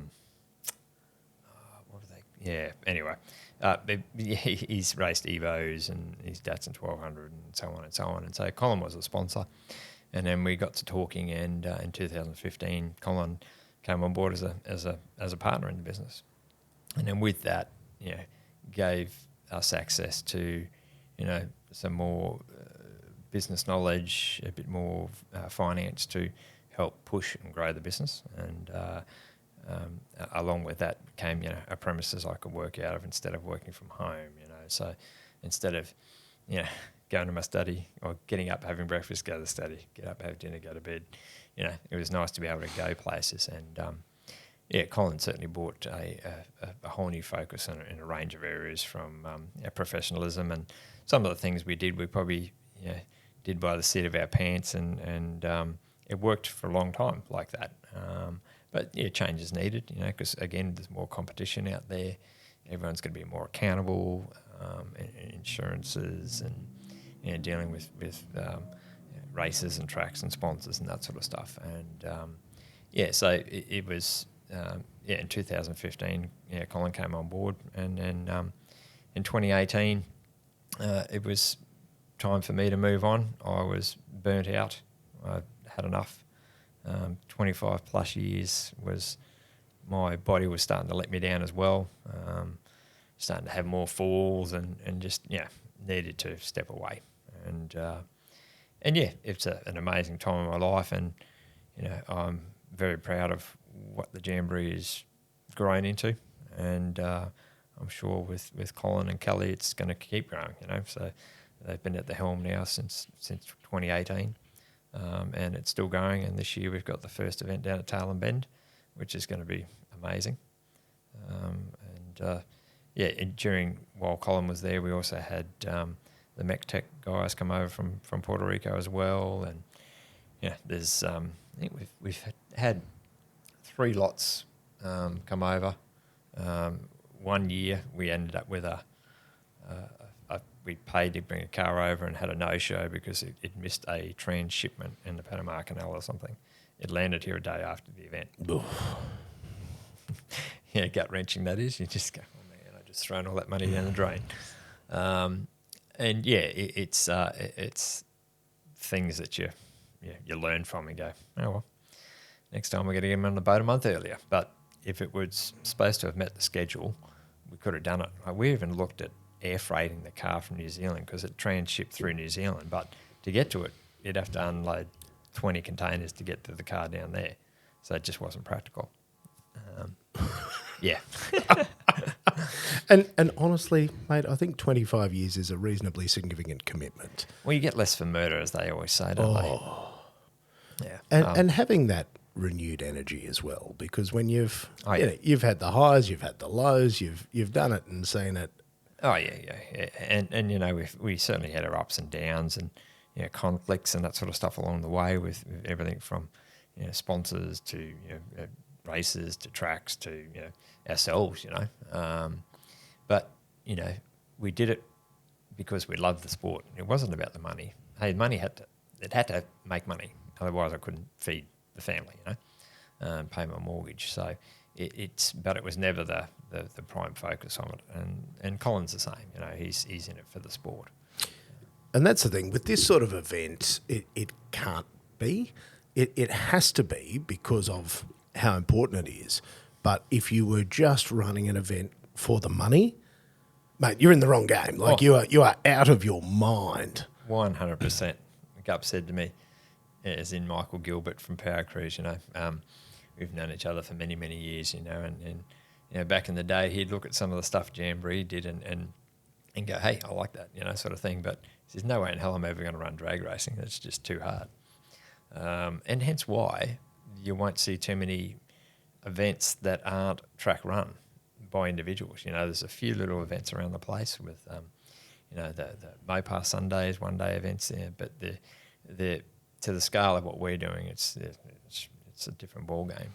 No, the complexity and the increased regulation and scrutiny and things that have come in over the years and exponential insurance increases and and you get and at the moment we're still dealing with issues with the second governing body coming into the country with IHRA, and then you get certain tracks that want to run under these rules and other tracks that want to run under those rules, and so there's a lot more complexity about it, and even I guess in the I can't remember what it was now, but as the Jamboree grew, it grew big enough that Andra said, hey, I think we need to get a bit more of a handle on this, and then develop the Andra Sport Compact set of rules, which is effectively what the Americans were running, and then brought that into the country and then tried to make it fit our place. So we were pretty instrumental, I guess, in that growth, and also working with them to try and fashion a set of rules. Unfortunately, we did get to a stage where there was too much bureaucracy or closed doors that we couldn't make the changes that we needed to suit the marketplace. And they had their rules and regulations that, if you want to make a rule change, you've got to submit it, and then 6 to 8 months later it might come in as a rule. Well, that doesn't help us if the rules don't suit our car park. They're not going to people ain't going to turn up. Simple as that. So we ended up splitting from Andra and running under our own rules, but using their safety rules, so we could have classes designed to suit the Australian market, which was different to the American market. America, pro front-wheel drive and front-wheel drive was absolutely huge. It never really took off here in Australia. You had to then develop classes that would fit around the car park, whether it be your VL Commodores, the Mod 10.5s, those sort of classes. So it was a different time. And we had to just work with what we felt. Okay, guys, no, this is not working. See you later. And then eventually, unfortunately, Andra Sport Compact folded as well. It just sort of got absorbed. All those cars became classes into other things because they thought, like America, it was just going to keep growing. And then we had a bit of a downturn, and it just wasn't viable for them to have a standalone thing. We tried to run a series with them at 1 year for a while there. And I think actually the first Sydney Jamboree in 2004 was the inaugural kick-off of Andra Sport Compact, and we ran under those rules for Jason will probably correct me here, a year or so, until we sort of said, no, we need to change this a bit to suit us, because we're the ones that are putting our life on the line, or it's our future and income and so on. And if the people aren't going to turn up, well, what's the point? And it's not dissimilar to what you see today with Tiger Tasmania and Motorsport Australia and not being able to find that common ground. Yeah. Because again, as an event organiser, you can't be held back. Like, it has to happen. The event has to find a way. Yeah. And like a typical situation, like even from this year's Jamboree, I noticed on one of the Facebook posts about it was regarding one of the Chicago shootout classes, and someone said, "Oh no, this guy lost that round. He should have been in the final, et cetera." And what it turned out to be was that there was two buy runs coming up. So for a crowd watching one car go down the racetrack, that's not entertaining. So what we'll do is pair up two buy runs, so it's entertaining for the crowd. But it got confusing for people to understand. Not the spectators, but the racers thought that because it was a paired pass, the guy that won should have gone into the final. But both were winners, and then it came back to the quickest ET of that round. So there's a whole lot of rule stuff that, every now and then Kelly will give me a call and say, "Ray, what do you think of this idea, or what do we do here, because there's 25 years worth of rules, crap, experiences in this head that's pretty hard to put down on paper."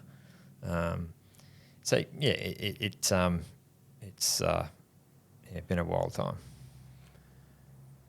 So as you stepped out of it, obviously, I'm sure you would have needed a bit of a holiday.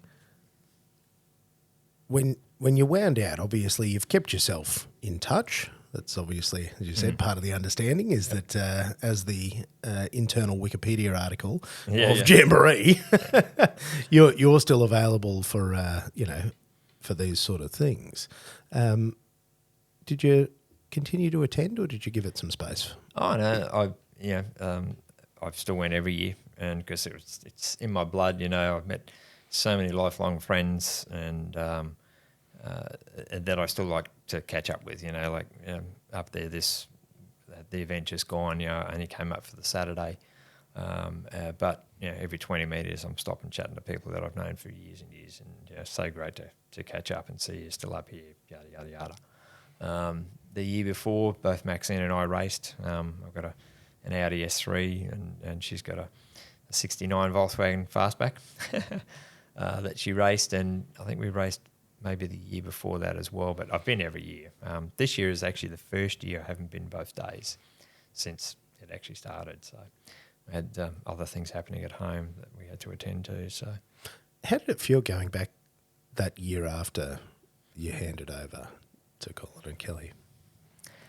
Well, I think at that time I was almost still part of the business for another year or so after that, because that was just part of it. It was weird, and because it's completely under Colin's management, and everyone's got their own way of doing things. I have my way, Colin's got his way. Somewhere in the middle is a good combination. And so, you know, it's like, it's not. I can't say it's not my business. You know, it's like, you know, that's how you do it, and I could only go, well, this is my thoughts. You make the decision from there. It's your event. And yeah, and there was a mutual respect on both parts there from both Colin and I, and you know, I'll throw an idea by him, he'll throw an idea by me.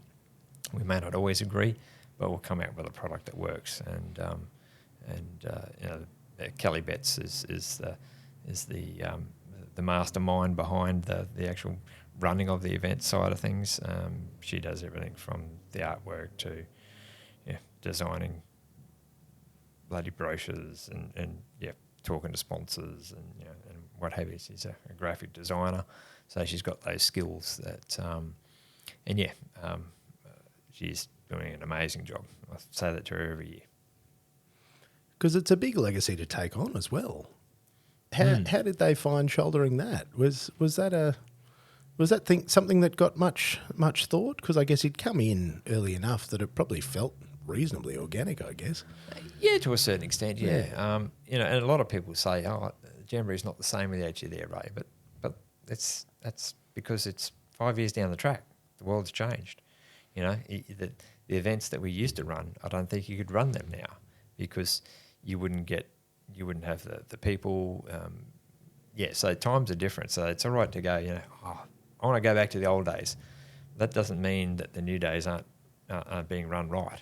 You know, it's a different world. You know, COVID obviously has thrown another bloody spanner in the works because I believe that sort of killed Jamboree for a year as well.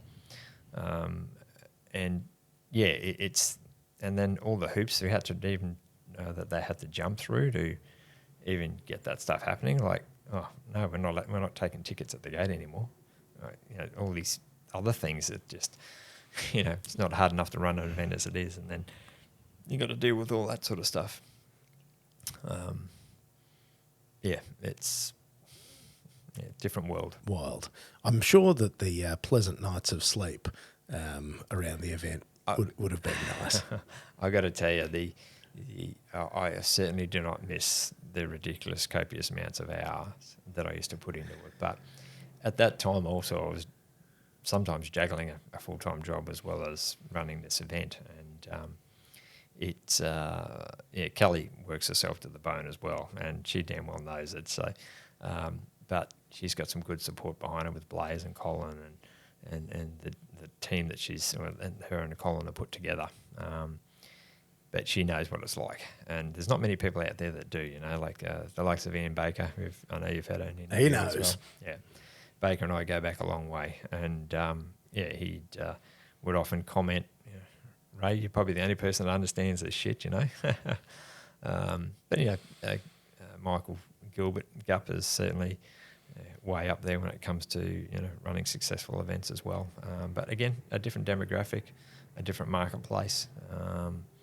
It's the Jamboree will continue to thrive into the future as far as I'm concerned. So. And now that you've downed tools on that, has that given you opportunity to fill your days with more craziness? Because I can't imagine you slowing down completely. No. Like this, I'm still a car guy at heart. Simple as that.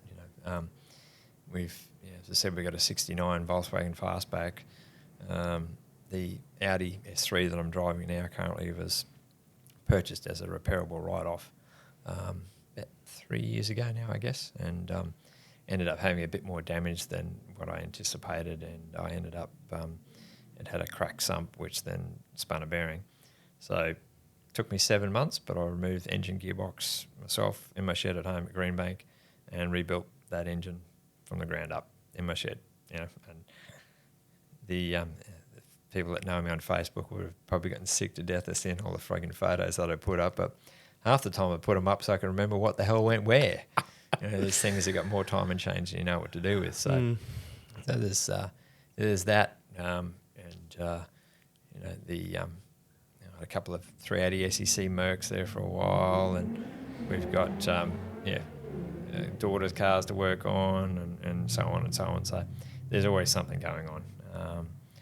As I mentioned off air, I've got a bit of NDIS support now, which is helping with some of the things around the place. Like we've got 5 acres, and while I used to be getting on the mower, and I can still mow the grass on the ride on, but I can't handle the whippersnipper anymore after an injury that happened a few years ago.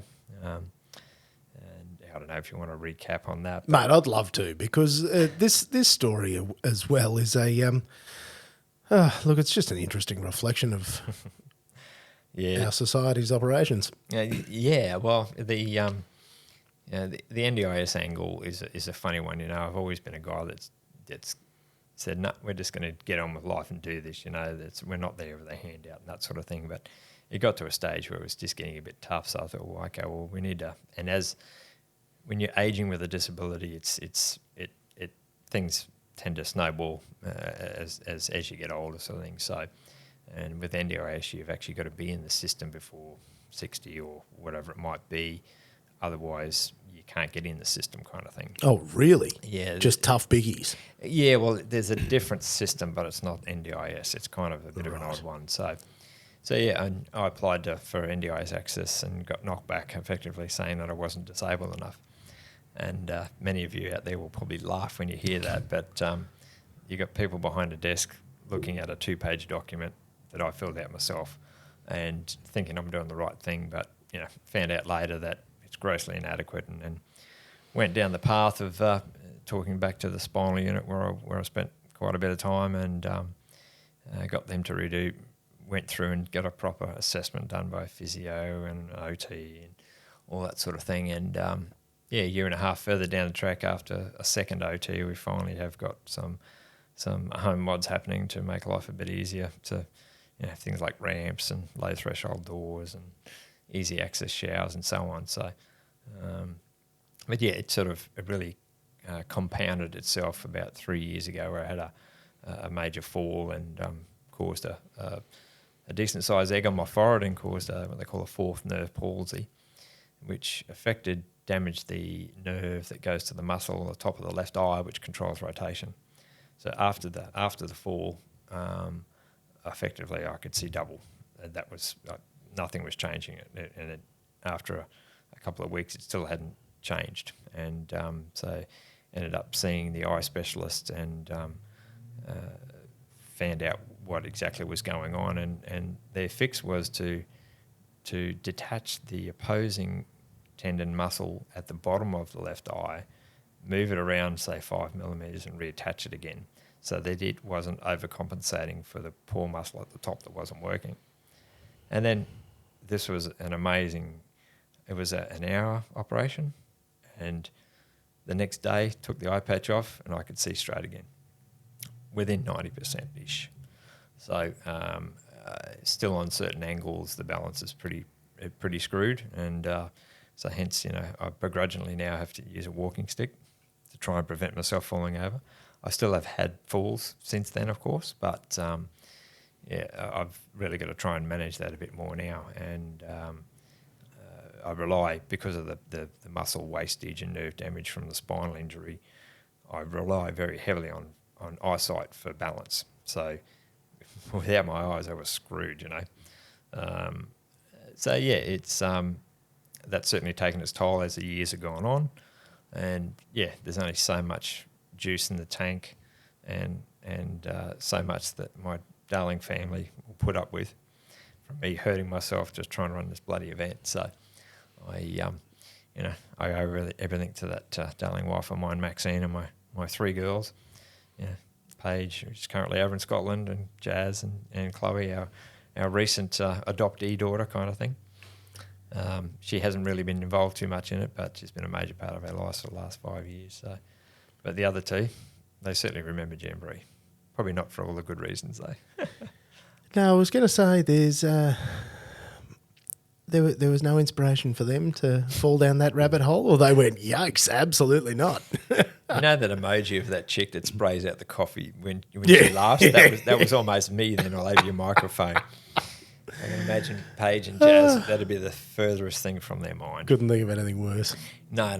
Well, hey, interestingly though, Paige's boyfriend, now husband, my son-in-law, started working for us at Jamboree too, so we roped him in big time. Whoops. Yeah. So she didn't have it there was no choice. It was like, family, come on, Jambo's on, let's go. Yeah, so, but, we've come out the other side, and, I think we're probably stronger for it. I'm still sure that she'd love to kick my ass plenty of times and said, why didn't I leave you earlier? But, there must have been something there. Mate, that's the charm. I think that's what holds it all together. And mate, any silly things sort of pottering around in the back of your mind that you're sort of thinking? You strike me as the fella that would just maybe have a few other big ideas. Certainly not in the event side of things. Yeah, no. Unless I want a divorce, it's got to take life a bit easier. I'm still a project guy. Like, and one of the other things I've been working on, just in the Volkswagens, the type of one we have is a Type 3, which has it's typical horizontally opposed, but they have a cooling fan that's mounts onto the crankshaft, and they've got 6 rivets and bushes that flog out after 50 years. Oh, who'd have thought? And they're not repairable. So I've spent the time and money and come up with a process to have new bushes made. And so on the side, I'm reconditioning Type 3 fans in my shed with my darling wife on the bead blaster and a can of paint. But I've also got, I'm still very much a part of Automotive Service Solutions. I run the website, so I also have a business on the side that sells garage equipment, so hoists, tyre changes, balancers, battery chargers, and another small business on the other side that produces promotional barrier tape. So like your red and white safety tape, but custom printed. If you've ever been to Jamboree, you'll see the white Jamboree bunting around the place. That's come from my other little business called Barrier Promotions. So hang on, how many businesses are you running simultaneously now while also working? 2 that I'm running while I'm working, yes. So, we just had a new website built for Automotive Service Solutions. Oh, yeah. Look out. Yeah, Someone's broken into us downstairs. Yeah, it's not... nobody behind you. That's just us again. Yeah. So with the Automotive Service Solutions, it's grown again. It's like a phoenix rising from the ashes kind of thing. So it's percolating along in the background as well. And I'm working with one of my counterparts in Western Australia who's managing the phones for that side of the country. And there's always something going on. There's no way I could just be sitting back and going, yeah, I'm retired. No, I was going to say, it certainly doesn't sound like you've slowed down. You're just doing things that are probably slightly easier to manage. Yeah. And it's just the other little businesses that pot along, I don't put a huge amount of time into them, and sales come through and that's all great, and it just keeps ticking along in the background. But it's also a fallback kind of thing to a certain extent if something changes with my current sort of role, which is there's no sign of that happening. I started doing marketing for a company called Electro Parts, so producing a catalogue and looking after their website and that sort of stuff. And then at the same time, I was working 2 days a week for Bosch Australia, doing their electronic cataloguing stuff for their workshop equipment. And then that rolled into working full time at Electro Parts. We'd need weeks to sit here and talk about some of the crap. Mate, I don't think I could possibly keep up with it. And that's the thing. You can probably guess here. I'm sort of starting to bring this to a conclusion because there was so much to go through. And I knew that we would really only scratch the surface. I'm sure we've missed plenty of things. Mate, we've missed tons. Yeah. But Ray, I'm so grateful that you gave me the time to come in and, my very poorly set up office that didn't really make it a great transition to come in for you. Mate, I'm really grateful for you to come and share this story. And, mate, I promise you there's a bloody lot of people that are very grateful to you for what you have done in the Australian car scene. Because, mate, your contribution is significant. And, from me and a whole lot of other people, we thank you for that. No, mate, as I said, I'm immensely proud of it, and also the people that we've been involved with over the years, and people I'm still involved with now, lifelong friends, I certainly thank you for the opportunity to come along and let me prattle on into the microphone, and in closing, I guess I really would like to thank everyone that's been along to the Jamboree, that's supported us, and especially my family, Maxine and the girls. You mean the world to me, and sorry I put you through that for so many years. That's the problem. It always needs. There's an enormous number of people that help make anything happen. But there's always got to be somebody silly enough to believe that it's possible. Yeah. And unfortunately, I was that guy. But it's been a pleasure, Scott. And it was great having the off chat as well about a bit of your history and that sort of thing. Oh, absolutely. It was so much fun. And this was the hilarious part, that we sat down and, I'll always have a little chat with people before we get going. But yeah, we lost an hour and a half. Yeah. That felt like 10 minutes. Yeah. And I said to Scott that I really think we should organise one of these podcasts where someone else is the interviewee and he's the you're the one being interviewed. Yeah, I'm the guest. I'll You're be the the guest on guest. my own show again. Yeah, We'll throw that out there. I'm sure we can find somebody to take the driver's seat here. Yeah, hey, and I'm sure I can throw a shit ton of ideas at you about who else you could bring on board. Oh, bloody bet. And this is the really fun part about what's happening here now with these things, is that we're sort of starting to... there's a little web of all these people that we all know each other, and there's a degree between all of us. And there's just so many incredible stories. Oh, yeah. And I just love that. And I love, again, chatting to people that are mad enough to think these things are a good idea. Yeah. Because despite the downsides, there's a bloody lot of good that comes out of them. And when you look at the broader good and the broader impact, it's incredible. Oh, yeah. There's kids out there now that, or when I say kids, they were kids when the Jamboree started, or weren't even born. Like my daughter was born in 92, the eldest, and the youngest in 99. So Jamboree was nearly 10 years old before before the second one even come along. How we managed, and I can still remember my mum bringing one of the kids up in the pram just to see mum and dad kind of thing at the racetrack, because we were busy doing this bloody event. But, it's... Mate, that's what it takes. And that's why I love talking to people, because particularly people that have gone and done something, to this level, because unless you have, much like, as you mentioned with Gup and Ian Baker and people that do these sorts of things, it's rare, because there's a lot of sacrifice. Oh, yeah. That goes into this stuff. And that's the reason why people don't push these things this far, is that it's madness. Yeah, they're probably a bit smarter than me. Possibly. But that's all right, mate. That's what I say about myself too. Mate, I'm dumb enough to keep trying, even when you go, Yeah. But I've always had that attitude, just if it doesn't work, just do it a different way. And if you fall over, you get up and dust yourself off. And in my case, hopefully I haven't got too many scars and stitches or blood coming out of my head, Only a handful. Now, as the front man of Jamboree, if people are interested in that, is the website and socials are probably the best place to look for those. Yeah, and that's jamboree.com.au, and obviously on Facebook as well, and Instagram. So that's the best place to keep a track of it. Kelly is very proactive in looking after that, and the next event coming up is at Tail and Bend. I don't know the date off the top of my head. But luckily it's on social media and the website. Absolutely, yeah. So that'll be a pretty amazing thing. And what's also interesting is Kelly's father, Steve Betts, is the manager at Tail and Bend. Hey. So hopefully they'll get a little bit of preferential treatment. There we go. And that's how it works. Is, we're all helping each other here. That's the whole story.